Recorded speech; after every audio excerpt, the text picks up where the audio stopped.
Hi, it's Virginia. Pam and I at Shepherd's Talk have been asked about spinning natural texture into yarn. That's something that we do a lot of at Shepherd's Talk, and we focus on individual breeds of fiber, different fiber structure, different lock structure, and being able to spin that so that you can see it in your finished yarn. You do not have to spin these fibers in the grease if the grease is unpleasant. So we wanted to walk you through looking at a few different fleeces and what we mean by spinning some natural texture into your yarn. And we assure you, you will love doing this. This fleece I would not use as a raw fiber. I wouldn't consider it. There's too much scurf here. Okay, I wouldn't want to spin that raw. I would at least rinse it. This is a little britchy. This has not yet been skirted. But this is a fleece, beautiful fiber, beautiful, soft, lovely fiber. But this is one that I would at least rinse, if not wash, and make sure that it's just something that I wouldn't be interested in spinning in the grease without some sort of washing.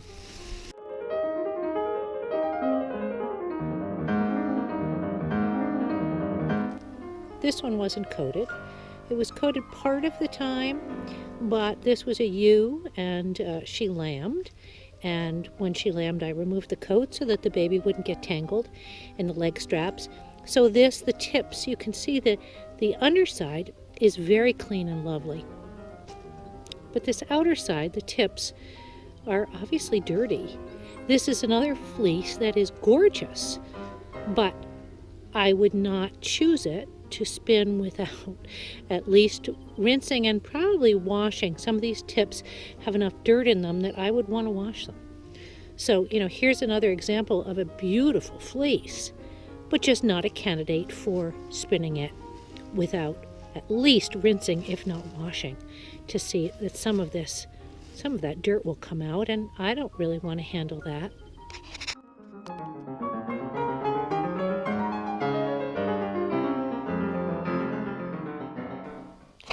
Now here's a fleece that I would spin raw. This is also one of mine. She was rinsed, this is from actually last fall. She was rinsed before I sheared her, which I do frequently with mine. I rinse them with a hose a couple of weeks ahead of time, or leave them out in the rain where they get beautifully clean. This fleece has not been rinsed after shearing. This is pristine. It has no vegetable matter in it to speak of, but also it's incredibly clean. I mean, very few people, if anyone, would have any issue with handling this fiber just like this. It's beautifully clean. This would be a fiber that I would choose to spin raw. I wouldn't even need to rinse this, because basically, having been out in the rain and having been coated and then having been rinsed a little bit before shearing, this fiber is great. Now, will you find a little piece somewhere in here that's a little dirtier, that maybe would not be a candidate for spinning in the grease? Absolutely. Here's a piece right here. There's a piece right there that actually that whole bit needs to be skirted. Now, so I'm going to take that right out as we speak. Can you use this? Sure. I mean, a lot of that, some of this I might throw away. If I didn't have a whole flock of these animals, I might pull these locks out and rinse them and just throw away what is truly unusable. It doesn't affect the fiber itself that it's dirty.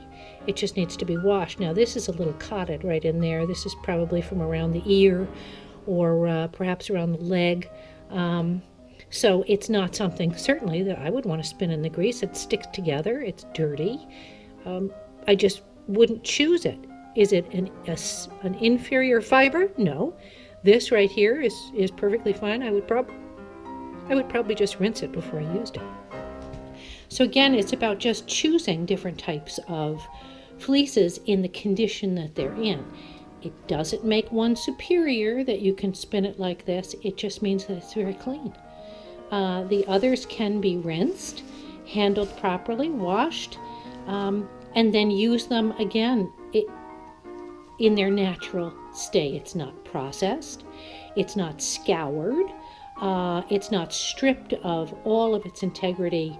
And when you spin it, you can still see the characteristics of the way it came off the animal. And that's true even if it's washed. Let me show you. Now here's a basket of lightly washed locks.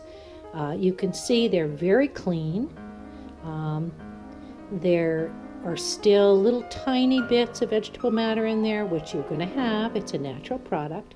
But these are still beautiful. The fiber is not inferior because it had to be rinsed or washed a little bit. The fiber is lovely. And this fiber now is gorgeous to be used in what we call like a raw or natural state, which is basically unprocessed. The characteristics of this fiber are really evident. It does have a little lanolin still in it. It's not stripped of every bit of life. And it hasn't been carded. So you can see all of the individual curl and texture that this sheep actually produced. This is lovely. You'd love to handle this in this state, even though it has been washed. And certainly I wash a lot of my fiber. If it's necessary, I wash it. But I still like to play with much of it in this natural state without having carded or combed it. And I'll show you what it looks like once you've carded and combed it. It's quite different. So here we have some roving, and this is my fiber from my sheep. It is beautifully clean. It is very silky. It has a lot of the sheen lift in it because both the Wensleydales and the Teeswater retain that lovely sheen after it's processed. But you can see there isn't a lot of that natural curl left, which is the whole point of making it into roving. But you know, it's very obvious the difference between these two. It's the same fiber. This is the same fiber that's in here. It's just that this is obviously in its natural state. This is roving, and you can see that the fibers are kind of all going all different directions. You could comb this into a top, which all the fibers would be lined up in a very uniform way, and that would give you a different spin. It's lovely. I love my roving, and I use my roving a lot. It's just quite different, obviously, than spinning this. So here is some of the spun yarn that really keeps so much of the integrity of the fiber that we were using.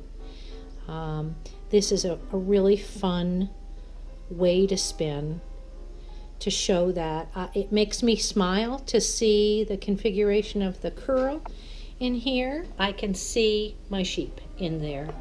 I think it's sort of a joyous, fun, light, fluffy yarn. It's not the only yarn I spin, and I certainly wouldn't say that this yarn can be used for everything. No, absolutely not. You'd want to use some roving, depending on your finished product. You will want to card or comb or pick or blend on a blending board or dye. There's so many things you can do with the fiber, but it is nice to be able to appreciate this type of spin, which allows that character to really come through, and it's a lot of fun. The other thing to remember is each breed of sheep, each sheep grows a different type of fiber, and playing and experiencing the joy of that individual unique quality and characteristic of different locks and different fibers is fabulous. Here's something I did with merino. Now I don't have merino sheep, but because I like to see the fiber in the way it grows in my spinning sometimes, I did this. And you can see the merino fiber right in there. I mean, it's there. Some of this was rinsed. Some of this fiber was not fiber I felt comfortable with spinning as it was, so I did rinse it to get it prepared for me to handle. You know, this is a fun, funky, wild, thick, soft fiber that makes me smile and gives me all sorts of inspiration. Is it the only type of fiber to spin? The only way to spin this fiber? Absolutely not.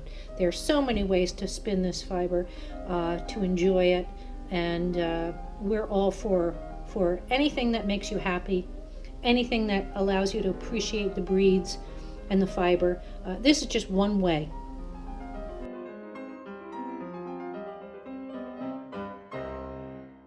If you're using these locks, even after dyeing, you can see the integrity of the curl is still there.